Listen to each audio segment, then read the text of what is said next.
नमस्कार, हुनबिल टीवी देख रहे हैं आप। मैं हूं आपके साथ विशाल गर्ग। बड़ी खबर का रुख करेंगे देहरादून से। बड़ी खबर मिल रही है निकाय चुनाव को लेकर बीजेपी कार्यालय में बैठक। निकाय चुनाव में प्रत्याशियों पर मंथन। कुमाऊं मंडल के पर्यवेक्षकों की बैठक। प्रदेश अध्यक्ष संगठन महामंत्री ने लिया फीडबैक। पर्यवेक्षक प्रत्येक निकाय से लाए 3 नामों का पैनल। कल गढ़वाल मंडल के पर्यवेक्षकों के साथ होगी बैठक। तो ये बड़ी खबर आपको बता रहे हैं, जहां पर कुमाऊं मंडल के पर्यवेक्षकों के साथ आज बैठक हुई है और इस दौरान नामों के पैनल पर भी चर्चा की गई है। इस दौरान प्रदेश अध्यक्ष और संगठन महामंत्री ने फीडबैक भी लिया है। तो बड़ी खबर आपको बता रहे हैं, जहां पर आज बैठक का आयोजन किया गया। कल गढ़वाल मंडल के पर्यवेक्षकों के साथ बैठक होगी और आज कुमाऊं मंडल के पर्यवेक्षकों के साथ बैठक की जा रही है।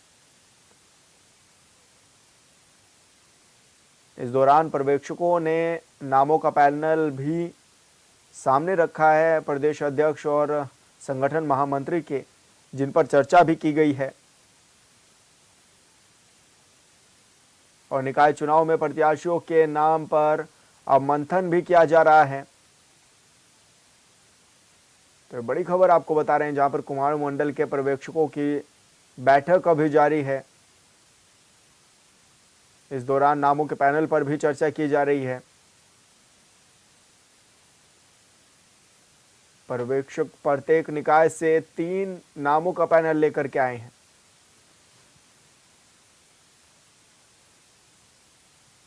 और ऐसे में कल गढ़वाल मंडल के पर्यवेक्षकों के साथ भी यह बैठक होगी।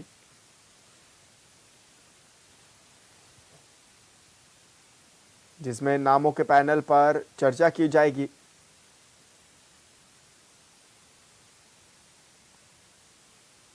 आगामी आम बजट को लेकर केंद्रीय वित्त विभाग ने सभी राज्यों से सुझाव भी मांगे हैं, जिसको लेकर उत्तराखंड के वित्त मंत्री प्रेमचंद अग्रवाल ने जानकारी दी है कि बजट को लेकर उत्तराखंड की ओर से उन्होंने कई सुझाव भी दिए हैं।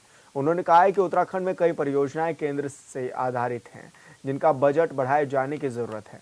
प्रदेश में आर्थिक स्थिति को बेहतर करने और पर्यटन को बढ़ावा देने के लिए केंद्र से कई योजनाओं की आवश्यकता है।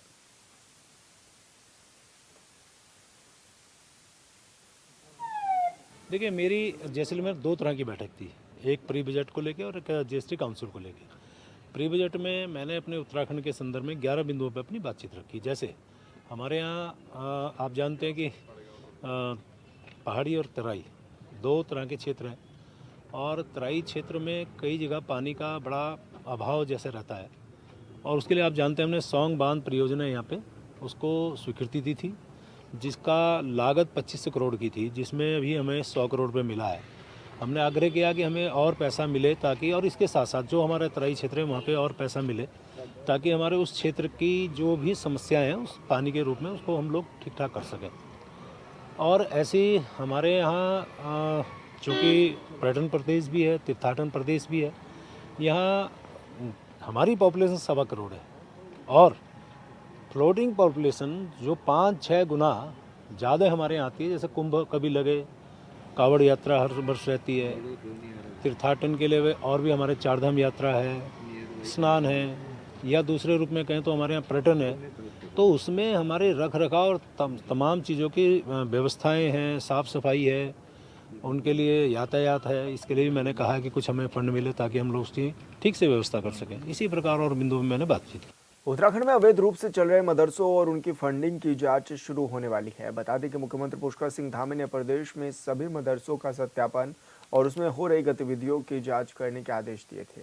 वहीं मदरसों की जांच को लेकर शहरी विकास मंत्री प्रेमचंद अग्रवाल ने सीएम के फैसले को सही बताया है। उन्होंने कहा है कि सीएम जो भी फैसले लेते हैं वो प्रदेश के हित के लिए होते हैं और जो मदरसे रजिस्टर नहीं हैं उनके खिलाफ कार्रवाई की जाएगी।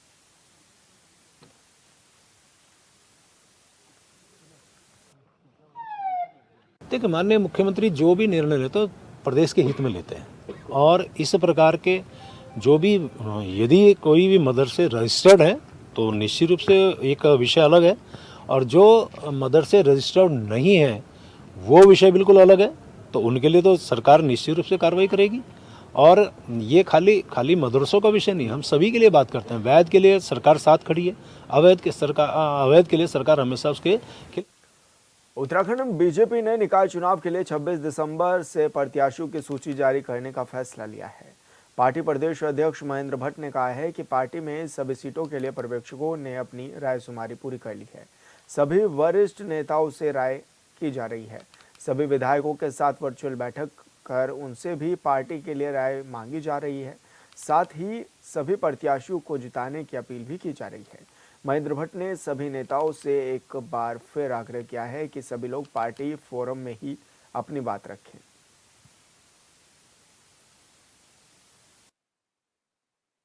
25 तारीख को हमारा गढ़वाल मंडल के पर्यवेक्षकों की हम सब बैठने वाले हैं, जिसमें वार्ड तक के प्रत्याशी की चयन की प्रक्रिया को हम पूर्ण करेंगे और हम 26-27 तारीख के बाद से अपने प्रत्याशियों की घोषणा करना प्रारंभ कर देंगे। सने जहाँ जहाँ सहमति बनती चली जाएगी उनकी घोषणा हम कर देंगे। नगर पालिका परिषद मसूरी के अध्यक्ष पद की सीट ओबीसी महिला घोषित हो गई है। सीट ओबीसी आरक्षण में जाने के बाद आज जहां बीजेपी ने चुनाव की तैयारियां भी शुरू कर दी हैं, वहीं कांग्रेस ने भी अपने उम्मीदवारों के नाम पर मंथन करना शुरू कर दिया है। हालांकि ओबीसी महिला सीट को लेकर कई लोगों ने आपत्ति भी दर्ज की थी, लेकिन आपत्तियों के निस्तारण के आखिरी दिन उत्तराखंड शहरी विकास विभाग ने नगरपालिका सीट पर ओबीसी महिला पर ही मोहर लगाई है। वहीं अध्यक्ष पद की संभावित दावेदारों ने क्षेत्र में भ्रमण करना भी शुरू कर दिया है।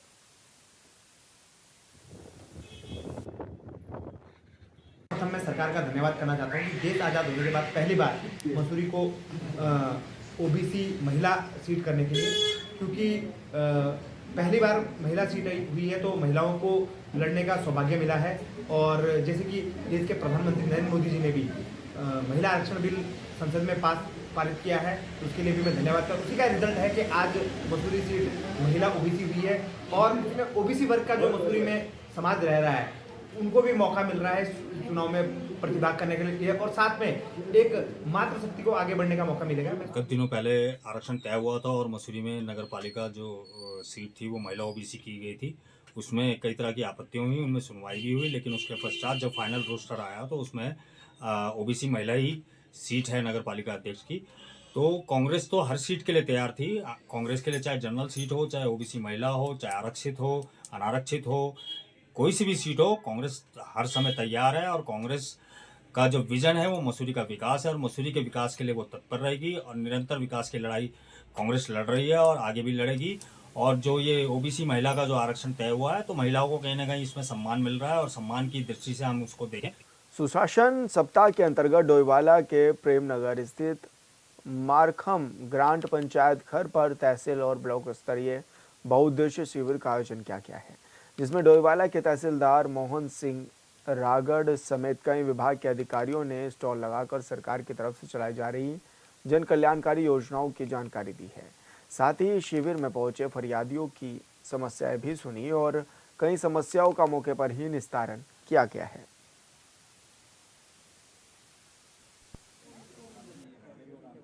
सरकार द्वारा पूरे उत्तराखंड में संचालित इस समय सुशासन सप्ताह मनाया जा रहा है और इसी क्रम में आज मारखम ग्रांड में एक बहुउद्देशीय शिविर का आयोजन किया जा रहा है, जिसमें जो भी हमारे तहसील लेवल के, ब्लॉक लेवल के जो महत्वपूर्ण डिपार्टमेंट होते हैं, चाहे समाज कल्याण हो, कृषि हो, उद्यान हो, वन हो, आंगनबाड़ी हो, पशुपालन हो, चिकित्सा विभाग हो, इसके अलावा भी अन्य महत्वपूर्ण विभाग सभी का एक कैंप लगाया गया है, बहुउद्देशीय शिविर लगाया है। अभी तक जो है लगभग 14 शिकायतें आ चुकी है हमारे पास। विभिन्न डिपार्टमेंटों से संबंधित है, वन विभाग से भी है, राजस्व विभाग से भी संबंधित है, समाज कल्याण विभाग से संबंधित है, पेयजल से संबंधित है, विद्युत विभाग से संबंधित शिकायतें आई है। कुछ को तो डायरेक्ट निस्तारण हो गया, लेकिन कुछ ऐसी हैं जिनमें जांच हो जानी है, मौके का सत्यापन होना है। तो सत्यापन उपरांत जो भी जैसी भी शिकायतें होगी, जैसे निराकरण हो सकता है तो उस तरह से निवारण किया जाएगा। एसडीएम महोदय है, उनके द्वारा यहाँ पर बहुउद्देशीय शिविर का आयोजन किया गया है और बहुत लोगों की समस्याएं यहाँ पर आई हैं और जिनका तुरंत ही समाधान किया गया है। जैसे कईयों के बिजली के कनेक्शन थे, पेंशन का मामला था और उद्यान विभाग से काफ़ी योजनाओं की जानकारी यहाँ पर दी गई। आंगनवाड़ियों के द्वारा महिलाओं को किटों का वितरण किया गया और जिनकी जितनी भी समस्याएं लोगों की थी वो यहाँ पर उनका तुरंत ही समाधान किया गया है। और मैं सरकार से निवेदन यही करूंगा कि यहाँ पर ऐसे कैंप लगने चाहिए ताकि लोगों को ज़्यादा से ज़्यादा इस चीज़ का फ़ायदा मिले। क्रिसमस को लेकर मसीहियों ने तैयारियां पूरी कर ली हैं। चर्च को आकर्षक लुक दिया गया है। क्रिसमस ट्री और चर्च को रंग बिरंगे लाइटों से सजाया गया है। साथ ही चर्च में अप्पू घर भी तैयार किया गया है। यीशु के जन्म लेने के बाद 25 दिसंबर बुधवार को क्रिसमस डे पर प्रार्थना सभा होगी। सभा समापन के बाद फादर शांति, दया और प्रेम का संदेश देंगे। इस दौरान प्रभु यीशु से सीख वाली बातों की जानकारी भी दी जाएगी। वहीं इसको लेकर कार्यक्रम भी तैयार किए जा रहे हैं।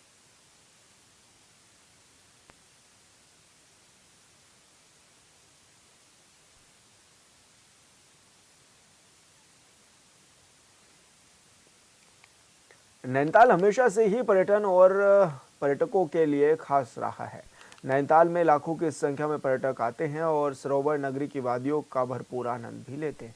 वहीं क्रिसमस और न्यू ईयर को देखते हुए एक बार फिर पर्यटक भारी संख्या में नैनीताल पहुंचने लगे हैं, जिससे सरोवर नगरी गुलजार हो उठी है।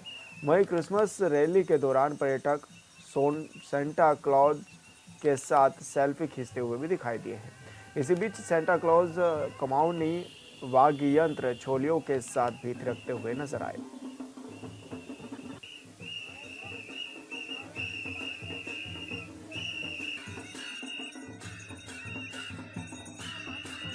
हम सब यहाँ पर दिल्ली से नैनीताल में सेलिब्रेट करने आए हैं Christmas, a day which is celebrated with lot of positivity which marks the first start of new year.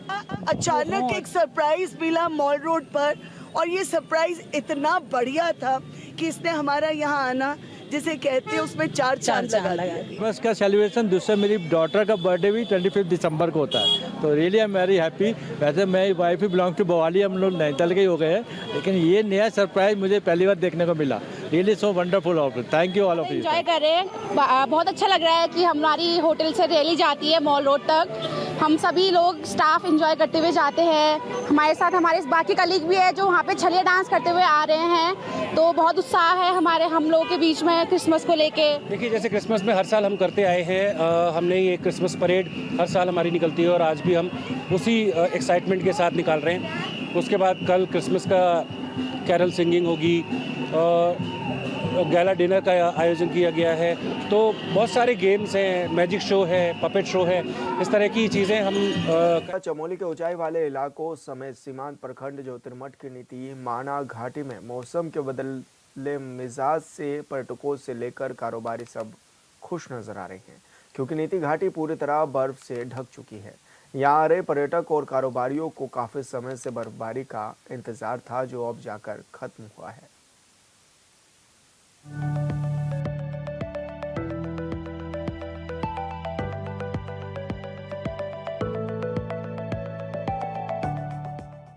देवभूमि उत्तराखंड की वादियों में इन दिनों मौसम बदला हुआ है, लिहाजा ज्यादा ऊंचाई वाले इलाकों में बर्फबारी हो रही है। बर्फबारी से सूखी हुई पहाड़ियां बर्फ से लकदक हो गई हैं। पहाड़ों में पहुंचे सैलानी बर्फबारी का जमकर लुत्फ उठा रहे हैं, जिसका वो लंबे समय से इंतजार कर रहे थे। मैं तो बहुत मजा आ रहा है। मैं फर्स्ट टाइम एक्सपीरियंस है मेरा स्नो में। मैं तो एकदम एक्सपेक्टेड नहीं था। सडनली स्नोफॉल शुरू हो गई और काफी इतनी तेज स्नोफॉल हुई, आप देख सकते हैं पूरा कवर हो गया। और यहाँ की हम आने से पहले वाइल्ड लाइफ भी एक्सप्लोर करी, हमें काफी सारे जानवर दिखे, एनिमल्स दिखे। It was a lot of fun, we enjoyed a lot.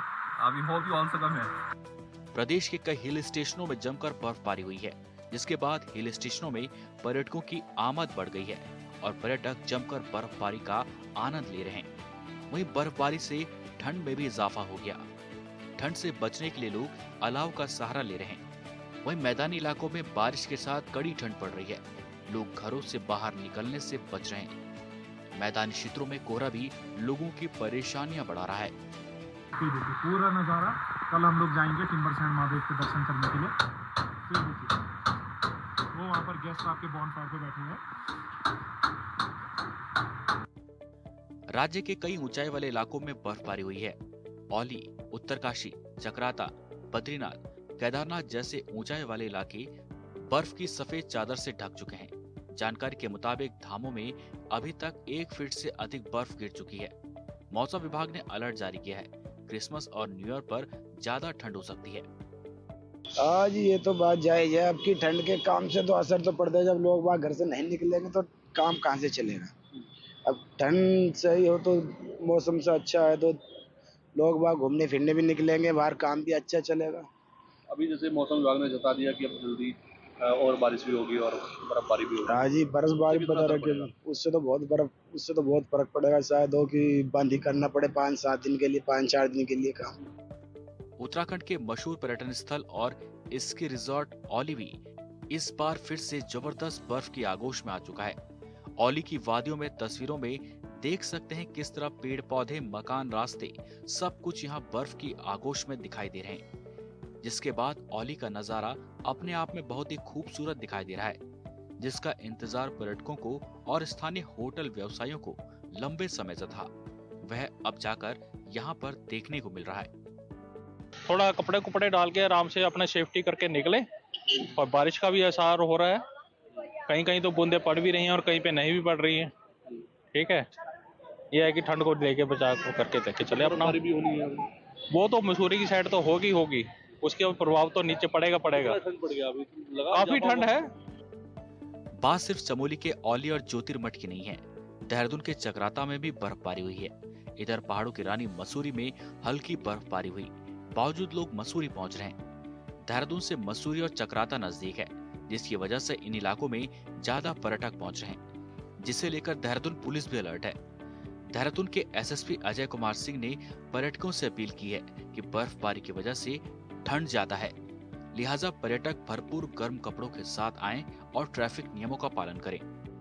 क्योंकि जिस तरह से अभी क्रिसमस का एक पर्व के रूप में लोग मनाने लगे हैं, इसको छुट्टियां भी होती हैं, लोग हर तरह के लोग आते हैं, साथ ही साथ नया साल भी है और उसके बाद एक वीकेंड भी लंबा है, तो इसमें काफ़ी सारे पर्यटक के आने की उम्मीद भी है। खासकर अगर मैं देखता हूँ देहरादून में मसूरी है, ऋषिकेश है और चक्राता भी हमारा एक डेस्टिनेशन है। और खासकर माननीय मुख्यमंत्री जी का जो शीतकालीन जो डेस्टिनेशन की बात कही गई, उसमें मसूरी हमारा जो फेमस एक शीतकालीन डेस्टिनेशन है। साथ ही साथ चक्राता भी बहुत ही डेवलपिंग और प्रॉस्परस जगह है, जहाँ पर लोग घूमने पर्यटक आते हैं यहाँ पर। और जिस तरह से अभी फोरकास्ट की बात चल रही मौसम विभाग की, जिसमें एक बर्फबारी की अंदेशा भी है या मौसम के जो अनुमान है, तो पर्यटकों से ये अपील रहती है कि जब भी वो इस तरह की यात्रा पर आए तो एक बार मौसम विभाग का जरूर चेक कर लें, जिससे कि वो अपनी तैयारियों से आए। यहाँ पर तैयारी से आने से अच्छा रहेगा। और सारी व्यवस्थाएं पुलिस द्वारा इस बार और बेहतर की जा रही है। खासकर मसूरी और शीतकालीन जो डेस्टिनेशन हमारा चक्राता है, वहाँ पर हमने हेल्प डेस्क भी बनाई है, जिससे कि जो हमारे टूरिस्ट आने वाले हैं उनको कोई दिक्कत भी ना आए। और साथ ही साथ पुलिस व्यवस्था में जो आमजन है उनके भी रोज काम चलते रहे, कहीं यातायात का दबाव ना बने। कुछ डाइवर्जन पॉइंट्स बनाए गए, इसीलिए भी अपील रहती है जो भी हमारे टूरिस्ट हो, चाहे लोकल टूरिस्ट है चाहे बाहर से टूरिस्ट आ रहे हैं, वो पुलिस की जो देहरादून पुलिस की ऑफिशियल वेबसाइट है उसको जरूर एक बार फेसबुक पर देख लें, जिससे कि कोई अगर डाइवर्जन पॉइंट है या यातायात में कहीं हमें आवश्यकता लगती है कि हम कहीं से डाइवर्ट करेंगे, तो एटलीस्ट वो उनकी नॉलेज में रहे। मौसम है उस सबके अनुरूप यहाँ पर आके व्यवहार करें और अपनी तैयारियों के साथ आए। इधर स्वास्थ्य विभाग ने भी एडवाइजरी जारी की है। स्वास्थ्य विभाग के चिकित्सा अधीक्षक डॉक्टर अनुराग अग्रवाल ने कहा है कि ठंड में इजाफा हो रहा है, इसलिए सांस के रोगियों को जब धूप निकले तभी घूमने के लिए जाने की जरूरत है। अगर किसी को परेशानी है तो पहले डॉक्टर से सलाह लें। उन्होंने कहा कि जिनको पहाड़ी इलाकों में जाने में परेशानी होती है, वह इस बर्फबारी के दौरान अवॉइड ही कर सकते हैं या फिर अपनी दवाई को साथ में लेकर जाएं। हाँ, देखिए आप देख रहे हैं कि हमारा एक पहाड़ी राज्य है, तो इसमें जो मौसम है काफ़ी तेज़ी से बदलाव आ रहा है। तो दिन भर की ठंड भी बहुत ज़्यादा बढ़ चुकी है। आज देखा तो इसमें स्मॉग भी एक काफ़ी रुका हुआ है।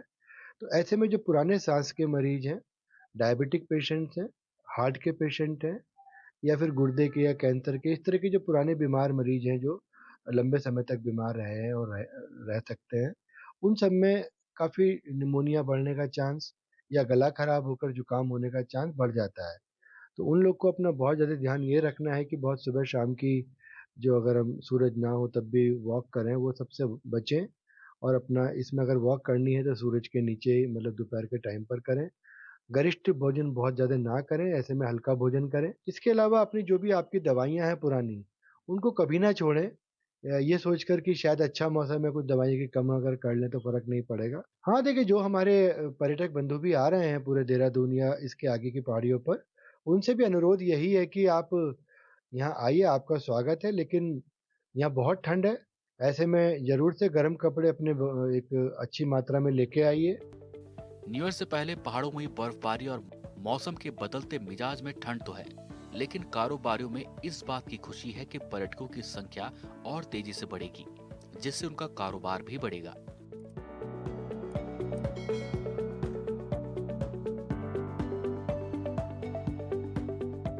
चमोली जनपद के जो ऊपरी हिमालयी क्षेत्र है वो पिछले 24 घंटे से यहाँ लगातार जो सीजन की दूसरी बर्फबारी हुई है उसके चलते आप देख सकते हैं ठीक मेरे पीछे जो चिनाब घाटी है वो पूरी तरह बर्फ से लकदक बनी हुई है। इसी तरह उच्च हिमालय क्षेत्र बद्रीनाथ धाम, हेमकुंड साहिब से लेकर के पूरी अलकनंदा और धौलागिरी और द्रोणागिरी की जितनी पूरे जो उच्च हिमालयी क्षेत्र के गांव में पूरे बर्फ से लकदक हो चुके हैं। अगर विंटर डेस्टिनेशन की बात की जाए तो विंटर डेस्टिनेशन औली में करीब आधा फुट जो है बर्फ देर रात से पड़ चुकी है। हालांकि अभी जो है हल्की जो खिली धूप जो है जोशीमठ और औली के जो क्षेत्र है उसको थोड़ा गर्माहट दे रहे हैं। और लेकिन जिस तरह से ये सीजन की दूसरी बर्फबारी क्षेत्र के जो सेब काश्तकार है उनके लिए और जो पर्यटन कारोबारी है उनके लिए संजीवनी साबित होती दिख रही है। अगर क्रिसमस की बात की जाए तो एक दिन पहले ही क्रिसमस से जो ये बर्फबारी हुई है ये कहीं ना कहीं पर्यटन कारोबारियों के चेहरे पे रौनक लेकर के आई हुई है। और प्रकृति द्वारा जो है